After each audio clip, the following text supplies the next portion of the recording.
tina mombe vakadzisa uko vadzitina dzichienda uko ndobva vadzoka. Pavakadzoka vachingosvika paya dhapo vakaona munhu achi pane munhu akuda kutopinda kwakuningiri mumba umu ndakarara. Vakati kuda kuita sei mudzimai wangu? Ipapo ndo yakahamhuswa ndobva vatongotorwa mutsvimbo iwo ndobva wangonzika. Alright. Ndaimutsvanga ndamupiwa naMwari akaita saizvozvo ndikagara naye tikakurirana pamwe chete. Saka manga muchida kuti andirova paya rara aita zvakaita kusvikira asvika panguva yaakakwanisa kuita nokuti azoti kwatoti chene zvashinzi chimuka ndobva ndamuka ndakufamba paya fambapo ndobva ndafamba achingotocha achingoti famba zvinzira zvayo aisvanga zvekuti ndinofamba nepanzira inondimara. Ndinorwadziwa baba vanga vasingataure nemunhu, baba vanga vasina vanorwisana nemunhu, asi chinhu nechamusana chekuti yakada kuparadza upenyu hwavo. Indanga ndakatarisa kuti ivo Mwari pavanotonga vachinditonga ivo neni ndisiyana nemhuri yangu, iye iri pakadzi wemhuri yangu.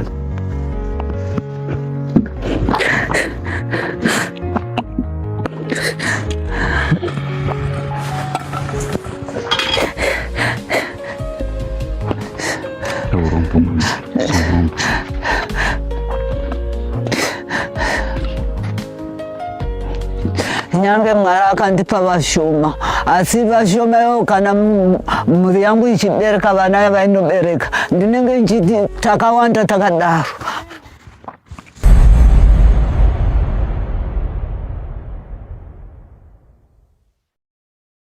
Tichisvika pamba paGogo Ngwenya vane zita rekuberekwa Esther Maganda vakazvarwa mugore ra1951 vane makore 74 kwete 82 sezvataive tanzwa nemagari vemuno.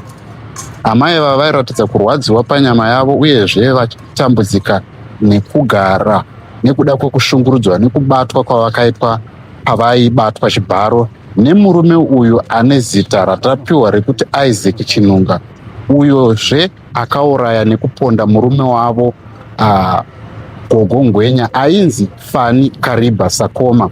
Akanga azvarwawo mugore ra1941 ane makore 84 ekuberekwa.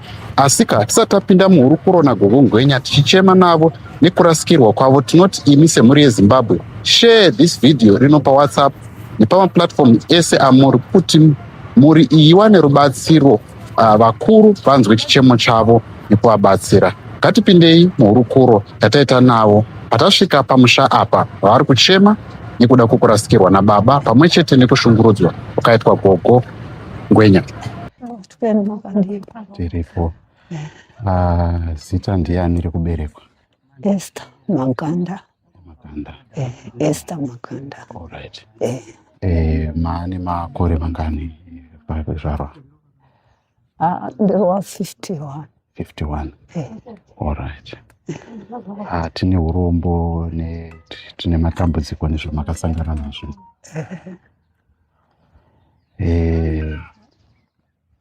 Mhuri yeZimbabwe ingade kuziva kuti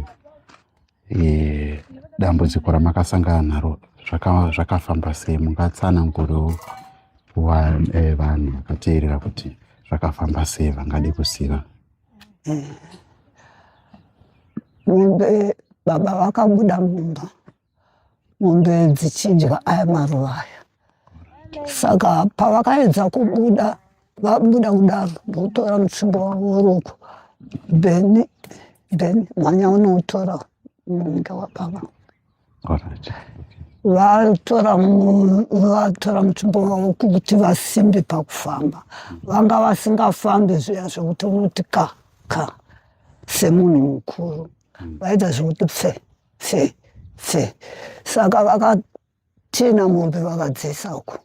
Vadzitina dzichienda uko ndobva vadzoka. Pavakadzoka vachingosvika paya dhapo vakaona munhu achi pane munhu akuda kutopinda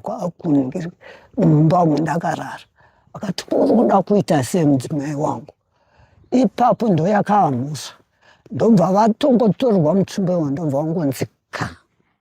Alright. Usho kurova apa vachibva vangoti handinoona une ropa. Ndobva varohwa ndobva vawira pasi zvine simba ndokupanza futi kechipiri kechitatu zvikanzi waenda ndobva vanyarara vakanaka. Saka ndibva ndakabuda ndobva ndakumhanya ndokuenda paejiyo ndokuhwanda.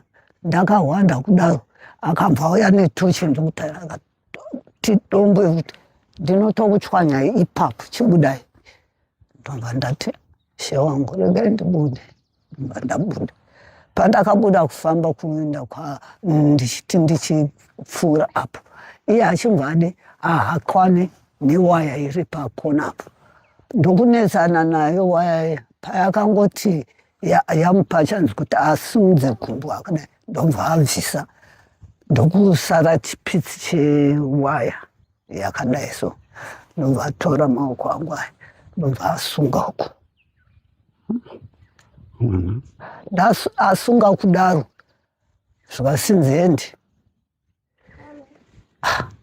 ndikati toenda kupi zvikanzi hendi atondirova pa. Ndapunzika ndamuka ndafamba chienda nerodhi tiri kufamba tadzika zasi pane chimaini kapo pachimaini apo ndobva ati ngatiende takadai akuenda neni kwamaisandamu uko tafamba tichienda. Saka makacherwa murodhi nevaikurukuza ndobva ati fambai ndobva ndagumburwa ndobva ndapunzika ndobva ndirova ndobva ndamuka ndobva tafamba futi tafamba takumberi uku takusvika paimba pamaisandamu payadhi pavo ndobva ati pinda nepa pane makwenzi ane zvinhu zvinobaya. Ndobva ndapinda nepakati pacho ipapo achiti fambai achingova fambai kusvika tasvika pashedi pane shedhi yakavakwa hameno zvavaivaka vachiita ndokuisa matombo anhu 5 ari pamaini payapa akachwanywa hameno kuti vachipfekera neni ngeseme ndikakuda ndokudi.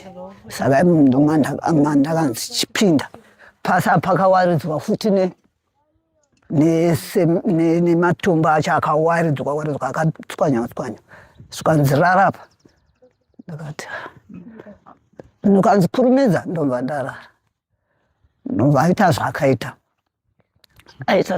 kusvika panguva yaakakwanisa kuita ndobva ndamuka zvikanzi sei muchinhingirika muchigara nechembere machembera mese mungadai maregera kugara manhingirika marega kuchigara nababa vakurisa muchitsvanga majaya madiki vana vechidiki.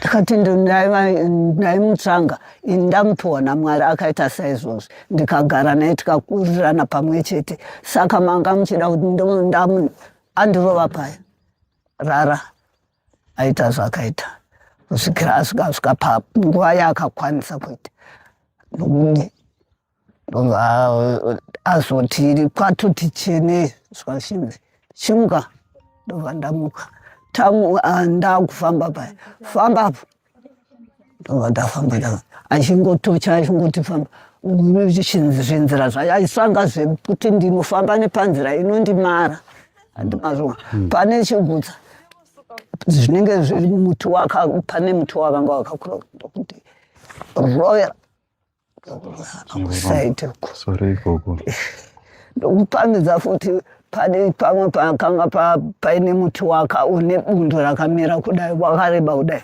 ndondisaidzira futi ipapo achitsvanga pakade panokuvadza. Tasvika pamatombo orova ndopunzika kwese kusvika zvese zvaingorwadza zvese muchiona kuti ufamba wangu ndoita sekunge ndinokwevewa so kurwadziwa izvi nokuti matombo uchibayiwa uchimuka uchifamba kusvika ndasvika kuno. Tasvika pakona apo pewaya ndopaakati handiti tasvika panzira yamunoenda kumba kwenu chiendai iye asara zvinaka musacheuke kuno muda kundiziva ndobva ndati ndikuzive tenzi ndobva ndakufamba zvangu. Tozonzwa kuti uyu munhu akagara kuno kwenguva ari muno sekera anga achiziva kuti pese paari kufamba apa pane chemberi apa pane chemberi apa pane chemberi apa pane chemberi saka aitsvanga chemberi dzega dzega pane vechidiki aitsvanga kuona kuti mune zvinhu zvakadii zvingandiraramisa utora mazvona zvakaita sevakomana vanenge vaine nedzine mari akatora pane chiheti chakachirapo chandakarasa apo ndo chaakasiya pano ndobva ndachirasirapo mazvona ndomafambiro aakaita kusvikira pandiri zvino saka zvese zvaibayiwa nematombo izvi zvese vichipunzirira paanoona kuti apa ndopakaipa ndopanopunzira sairira muurova saka zvese zvorwadza izvozvo. Tine urombo chaizvo. Kuti tasvika paakazobatwa tichienda pakadongo vakasvika vakandiburutsa tichiburuka iye achinzi chibuda oti mupurisa uko svetu ndobva akasunga kuda kusvetuka ipapa anosvetuka kunzwa kuti ndatova hamene hadzo vakatoti torai gogwa mwese mumba vairega kutarisana naye ndakaenda ndokunogara ikoko vachitaudza zvavo zvokuti nyara dzavo musumudza iye vakanzi endei naye wodzokera kukuni kuya kwataisasekuru kuya vanzori kuona nezvaukaita izvi atarisa ndobva vadzoka tikanorara takubefu naye yameni kwavakanomisa ndokudzoka futi naye ndokuuya futi tichisvika ipapo pachipatara chibva ndanzi kuti nditarisane naye ndaingondwa chete kuti ishumbo yangu ndobva ndakuenda uko vakati chigarai navo isu tichataura navo naye kuno imi garai navo vasauya vamutarisane hazvisi kuda kuti vatarisane naye ndomafambiro atakaita kusvikira pane zvino nazvazvi zvapera takamirira kuti pavari kuzovatora vachienda navo uku zvakare vanoti muchauya ivo vanoti makore avakamutemera ivo handizivi kuti mangani iniwo ndikavhunzwa vomupa nemapepa avakanyora kuti imi munoda kuti sezvozvi zvaakaita nyama dzichirwadza munoda kuti aitwa sei ndikati iye aratidza kuti iye uyu aguma naiyewo ndoda kuti mumupe makore akakodzerana kuti anongoenderana nekuti ivo Mwari vachamuranga kusvikira aguma atera kwavaendawo. Mangazivisawo mhuri yeZimbabwe kuti manga maane makore mangani nasekuru pakunditora kwavakaita? Ndakabereka mwana wangu mukomana ari kushanda kunamurume avo. Wokutanga aripo akashaika. Wechipiri ndiye musikana uyu. Wechitatu ndiye mukomana ari kushanda kumai. Vari vatatu vakadaro.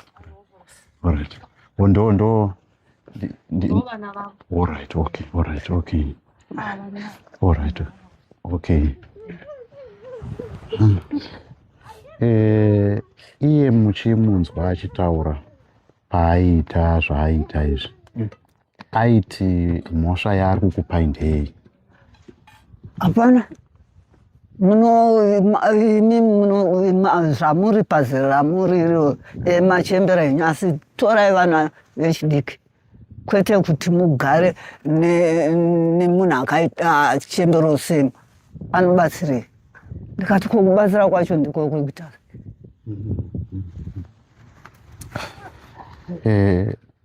tinorwadziwa nemi mama nezvakamakasangana nazvo. Iye zvinezvi muri kunzwa sei ndira munyama yenyu pamwe chete nezvamuri kunzwa mupfungwa dzenyu pamusoro penyaya iyi nekurasikirwa kwamaitwa nababa? Ndinorwadziwa. Baba vanga vasingataure nemunhu, baba vanga vasina vanorwisana nemunhu, asi chinhu ndechamusana chekuti yakada kuparadza upenyu hwavo. Indanga ndakatarisa kuti ivo Mwari pavanotonga vachinditonga ivo neni ndisiyana nemhuri yangu, iye iropafadzi wemhuri yangu.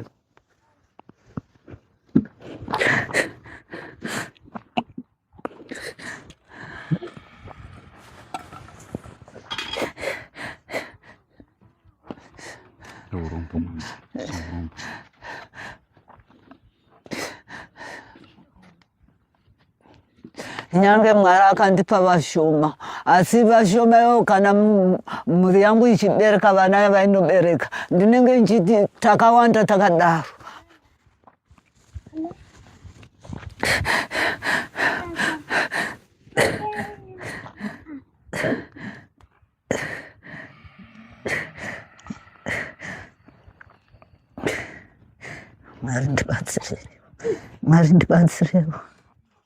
Mwari ndibatsirewo, ndipewo kushinga tenzi, ndigone kuchengetana nemhuri yangu, igone kundichengeta kusvika imanditora, handina mhosva nemunhu.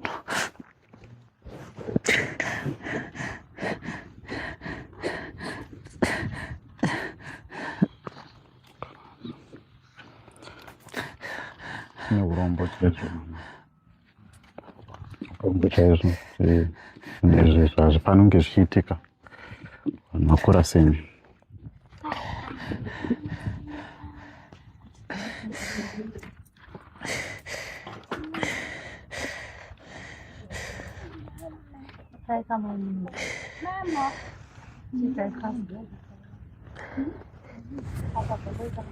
Vanga vachiti vari kuda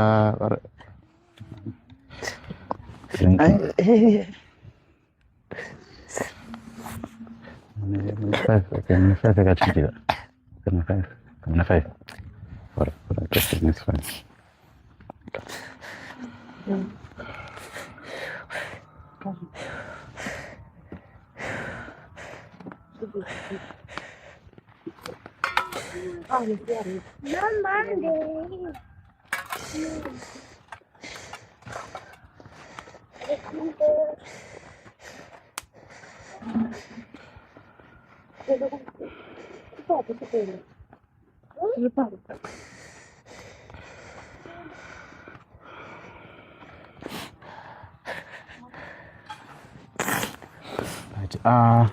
Ndichazokumbira namba dzenyu baba, kune vanenge vachida kuzovabatsira. Makawana munhu akazombotaura nemi here mushure mekunge zvinhu zvaitika izvi? Vanga vachitaura nemi vatikati vana chipangamazano, makazowana vakakubatsirai?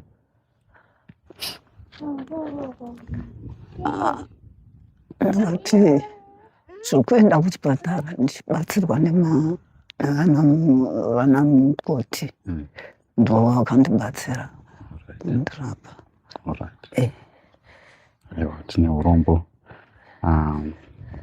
Mhuri yeZimbabwe sezvamuri kungoona kune vakasununguka vaya vatingati mapsychologist kana kuti masocial worker. Ndiyo mhuri iri kuchema. Tinoziva kuti hatikwanisi kuvhara ronda riri pana gogo, asi dai vanga vawana yatingati proper counseling, nekuti pandasvika panapa vanga vachitadza kufamba kana kuti vagare pavakagara apa vanga vachitadza kugara. Zvoratidza kuti munhu ari pakurwadziwa panyama zvese nepamwoyo nekuda kwemhondi iyi yatingati mhondi kana kuti bhinya rakashungurudza noti ivo chete asi mamwe madzimai. Takanzwa kuti kumusoro uku kuna vamwe gogo vakashungurudza vakatobuda muchipatara chitaura izvezvi nezvi. Saka inyaya inoshungurudza mhuri yeZimbabwe kuti muyai wakanga wakabata mukomana kuti aite zvinhu zvakashata kudaro. Regedzai maybe tichingamidze baba makadii zvenyu? Ndofara makasimba here. Tine urombo nekurasikirwa kwamakaitwa nababa nematambudziko. Aiwa, akaonekwa. Tingangode kunzwa kubva kwamuri kuti chiitiko ichi chakubataiwo seiwo semhuri, uyezve zviri pamwoyo penyu zvamunoshuwira kuti hurumende ikuitirei pamusoro pekushungurudzwa kwakaitwa mai venyu nekutorwa upenyu kwakaitwa baba venyu. Maidawo kuti zviitwe sei sevanhu vari pakuchema kudai? Ine hangu chandanga ndichikumbira hangu kuhurumende nekumhuri yeZimbabwe ndechekuti izvi zvinhu zvakaitika, chiitiko chakaitika chokurasikirwa ndakaitwa nababa vangu nekubhinyirwa mai vangu, zvinhu zvakandisiya ndiri panguva yakaoma, nguva yekuti handina hangu kana mate mumuromo, kuti ndive nechinangwa chekuti ndichada kugara mukati meno nzvimbo ndakutoremerwa, uyezve mai vangu ndakutoshaya kuti zvino vogara pai, nokuti pamba pacho inini ndakatopabva nenzira yekupindirwa kwakaitwawo mudzimai wangu akanga abhinyiwa. Vanhu vaida kutora mari yandanga ndashanda. Ndakatotenda Mwari kuti hapana kuzofamba Satani kuti panzi pawanike wani angava aurawo panguva iyoyo. Ndonzi Abigail kurwa kumire, ndiri muroora, mukadzi womukomana anga achitaura. Ndaigarawo paploti pano, ndaive neshungu nemusha. Ndakanga ndakavaka pazasi apo munda padhuze nevabereki ipapo. Ndakatanga kuingwa nemabhinya 2023 muna August. Ndeti ndora ndakanganwa zvangu but 4 days towards vote. Ndo pazvakaitika. Vakauya kuma12 vakanoka door. Vakati ndiri kutsvagawo anonzi mai Shami vamakambogara navo pano. Vasiya vatibira kuwindimiwo. Ndobva ndati vanhu vandakagara navo kare handichazivi nezvavo. Pamwe vanogona kunge vauya kwana gogo, handisi kuvarambira kuti pamwe vaita izvozvo. Ndopa vakati vhurai toda kuvatarisa. Ndikati haini dhoo handivhuri, tangai maenda unotarisa pana gogo. Vakabva vapika dhoo. Vakanga vakatongopfeka zvatinoona izvo zviya mumaTV, vakavhara zviso zvavo, musoro vakapfeka zviheti nezvimadust coat. Vakika dhoo rakadambuka, vakawira mukati. Vawira mukati, mumwe nemumwe akabudisa weapon yake, mumwe anga ine pfuti, mumwe anga ine banga, mumwe anga ine kademo. Ndobva vati shh, nyarara kuti zii, vata pasi. Ndobva ndaitarisa izvozvo, vana vakangomukawo nevibration yedhoo vakaungana. Hapana akachema. Vakati mari iri pai. Ndikati muna hamuna kana 50 cents. Asi kuti chandokudzai ndechekuti torai zvinhu zvinotengeseka. Ndakutovaudza zvinhu zvinotengeseka zvaivemo, ndikati torai chamune maona chamada. Kana dai maigona kutouya nemota chaiyo masimudza mubhedha nezvese zviri munhu matakura pano kuti mundishungurudze. Vakatora danda vakandipura ndakavata ipapo. Vapedza izvozvo vakati hatisi kuzoenda zvakadaro. Vakatora banga vakaisa pahuro pangu. Vakanditsika maoko ndakavata, vakasimudza musoro wangu. Vakati vana tarisai kurutivi. Takuda kukuonesai zvamusati makamboona, zvamusingazofi makazombokanganwa. Ndopa ndakapindura kuti tarisai mumwana arapo, mweya waMwari ukupfekei, anosara akatambura. Ndopa vakandisiya panguva iyoyo. Vakatanga kunzwa tsitsi. Vakatanga kutambidzana zvinhu. Ndiri pandanga ndakarara ipapo. Vakatambidzana mablankets 4, vakatora phone nelaptop, vakabuda vakaenda. Ndakasara ndakangogara ipapo. Chero vana hapana akasumuka paanga ari. Vakadzoka zvekare papera 30 minutes. Vakati takupa discipline. Tichida kuona kuti une imwe movement here yaurida kuita. Uda kuona ungadombo here, kana kubuda nedemo here, kana kuchema kana kuzhamba. Kana tada kuti vatasiya takuzorodza. Handina kuvapindura. Vakati phone ine password here. Ndikati haina. Vakatakura zvinhu zvavo vakaenda. Vaenda ndakaramba ndakagara ipapo. Ndikazosumukawo ndikauya pano ndikaudza ana gogo ndozvaitika. Takaenda vakanoonawo zvakaita zvinhu zvakati bvubhozi, mumwe aitobvungunyura wani ndiaindishungurudza, mumwe achibvungunyura mumwe akanga akabata chidhoo ichocho kuti ndisakwanise kubuda. Zvadaro tanoona takamuka makuseni. Ndikatevera ndichifunga kuti pimwe nguva zvavasiya vataura kuti akuda murume wako vanogona kunge vamuhwandira pachimainapo vakamuparadza. Takanosvika pabani randaitarisira izvozvo tikaona tsoka dzakatomira dzakatsika kuratidza kuti vakanga vakatomumirira. Zuva racho Mwari vakashandawo, akapiwa basa kusvikira zuva rabuda, asi ari munhu aisitombouya kumba kuma12 kuma3 ikoko. Akapiwa basa, tikakwidza tikasangana nemurume wangu achiuya, akati ngatichiendai kupolisi. Taenda kupolisi, mapurisa akati munhu mamuziva here? Ndikati wani ndamuziva asi vamwe handakuvaziva. Vakati saka moda here kuti tikuyananisei? Vachibvunza murume wangu akati aiwa hatisi kuda kuyanana, asi chatiri kuda isusu tiri kuda kuti ndisuduruke panzvimbo iyoyo. Kana ndasuduruka ndobva zvangu ndoenda pekuti munhu haachanditevere. Mapurisa akati chokwadi, chiita kuti iwewo ndiri kupa advice yekuti uchengete vabereki vako vari panzvimbo iyoyo, asi iwewo suduruka nemhuri yako, usazoite kuti pave nedzimwe hama dzinoziva paunenge uri nekuti mukadzi wako anogona kufa. Mapurisa aidaro. Ndobva tangozotakura zvinhu tikapiwa imba mukomboni, ndokwatiri kugara. Alright. Aiwa, tine urombo nezvamakasangana nazvo. Saka imimi semunhu agara muno, muri kunzwa sei, mwoyo wenyu uri kunzwa sei nawo mashaikirwa naTezvara? Pane nyaya yakadai so, muri kunzwa sei zviri padundundu penyu panyaya iyi semunhu agara muno? Magara makore mangani? Ini kunyatsorarama ndiri mukati menzvimbo yeBanaland yazvaitika izvi, ndakauya 2018 ndikazobva 2023. Okay. Ini muri kunzwa sei semubvunzo wandangobvunza? Ini ndiri kubatikana nazvo, ndiri kurwadziwa. Ndabva ndadzoserwa ronda sera ndakambobva futi naro. Ndabva ndatoona kuti nzvimbo iyi haigarike. Even mandiri kurarama ndiri muVenice macho ndiri kutoona kuti kadoma yato nzvimbo yekuti handisisina mufaro nayo. Nokuti ndimakandiita izvo havana kubatwa. Ndo zvakaitika. Alright. Vanhu uyu Nyakuzo uraya baba, tiri kunzwa kunzi akambenge akambosungwa makore apfuura. Mukaine ruzivo kuti chii chakaita kuti azodzoka iye achinzi akambozviita? Handisi kuziva kuti chii chakaita kuti adzoke iye akambozviita. Maida kuti zviitwe sei kuri kunzi simba riri pamusoro penyu rekuti pakutongwa kwemunhu? Ndaishuvira kuti ngaagare mujeri kweupenyu hwose. Kana dai zvaibvira chaiko vaitendera kuhenga, munhu akadai aifanira kupfuura, nokuti baba vatoparadzirwa upenyu. Mwari anga achivachengeta, anga aine chinango, asi iye avaguridzira. Zviripo here zvandisina kubvunza zvandingange ndasiyirira pandachiitaura nemi pamusoro penyaya zviri pamwoyo penyu? Chiri pamwoyo pangu ndichongoti ndingoshuvira kuti dai Mwari vapindira ndasuduruka mukati menzvimbo yakadoma zvachose. Aiwa, tinotenda.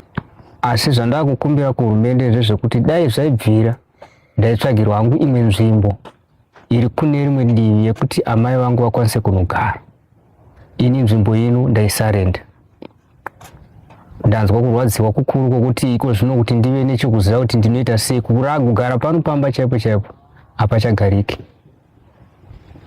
Nekuti hazvichandipe muono chaiwo kuti ino nzvimbo ingava inogarika uine chivimbo chekuti ndicharamba ndichienderera mberi. Saka handisina wokuchengeta. Mai vangu iko zvino vakuita kurarama vari munhu wokuti tikati vagare pano zvinhu zvakutozorwadza manje kuti ndiwane kuti chii chandingakwanise kuzoita pamusoro pazvo. Zvikaita kuti nditore amai ndigare navo, imba ndakapuwa imba idiki ndeyekambani kwandoshanda. Saka handina pamwe panhu pandokwanisa kuti amai vangu sofa pari zvino pacounseling vanowana kwavanokwanisa kugara. Saka rubatsiro rwandandina chikumbiro chandandinacho kuhurumende ndechekuti uyu angaifanira kuti life njeo nokuti akanganisa upenyu hwababa, akanganisa upenyu hwaamai, nehwedu isu vana tasara hatina chatinokwanisa kuita. Ndozvo zvandachikumbira kuti kuhurumende life njeo pamunhu akaita seiyeyu ngaapuwe. Kana paine imwe nzira yavanokwanisa kubatsira nayo, vanokwanisa kutibatsira kuti tikwanise kuziva kuti tonangepi, nokuti apa tasiiwa pagwenga. Upenyu hwemunhu hauchadzoki, munhu waenda hatichatomuoni zvakare. Takutofunga kuti zvino kumusha kwake kugokwe ndo kumusha kwakaberekwa baba, ndo kwatiri kutokumbira kuti dai zvaibvira tikwanise kuwanawo rubatsiro rwokuti tikwanise kutravela kunosvika tiradzike baba ikoko, kunova ndo kwakarara baba vavo nehanzvadzi yavo, ndo kwatinototi ndo kune dzinde. Pari zvino hatina mari, pabasa patoshanda mari shoma shoma haikwanisi kuti ndibatsire kuti ndihodhe vanhu vese vachausha, ndikwanise kutravela ndichienda zvekare kunosiya baba kwavagere, kunyange box chii zvese zvinhu zvakutondisiya ndiri panguva yakaoma. Aiwa, zvine urombo baba. Zita zviya ndiani? Ndinoitwa Innocent Sakoma. Tine urombo baba nedambudziko iri. Shona inoti mbudzi kuzvarira pavanhu, hanzi nditandirwe mbwa. Tinovimba mhuri yeZimbabwe kuti muri kuona dambudziko riri panapa, kukura kwarakaita kwokuti mhuri yarasikirwa nababa, baba vari kutaura kuti murume uyu pano pamba vatori hatingati mamemories avanenge vanawo, anenge ari mamemories ekumbunyikidzwa kana kuti kubhinywa. Zvinhu zvinoshungurudza mukurarama nemupfungwa. Saka tinokumbirawo mhuri yeZimbabwe kuti ngatitei chirwirangwe tibatsirane mhuri. Chikumbiro chavo machinzwa. Namba dzekuti vanokwanisa kukubatai, tikumbiro mudzitaure. 0718 58 78 138. 0718 58 78 38. Dzimwe dzacho 0779 ndodzipa ecocash. Dzipa ecocash. 0779 207 123. Okay. Alright. Muchandipa namba idzodzo. Ndidzo namba dzamuri kuona pa screen. Vanoda kubatsira, zita rinobuda pa ecocash rakati chi? Innocent Sakoma. Saka mazvinzwira mhuri yeZimbabwe, tine urombo kumhuri yenyu baba vaSakomba nekurasikirwa kwamaitwa nababa. Tichingotochemaiwo netariro. Tinoziva zvinhu zvamunenge musina kutarisira kana kuronga, asi muvengi anenge angouyawo makavarairwa osvika otora upenyu, okonzera kuti misodzi ituruke pamatama enyu.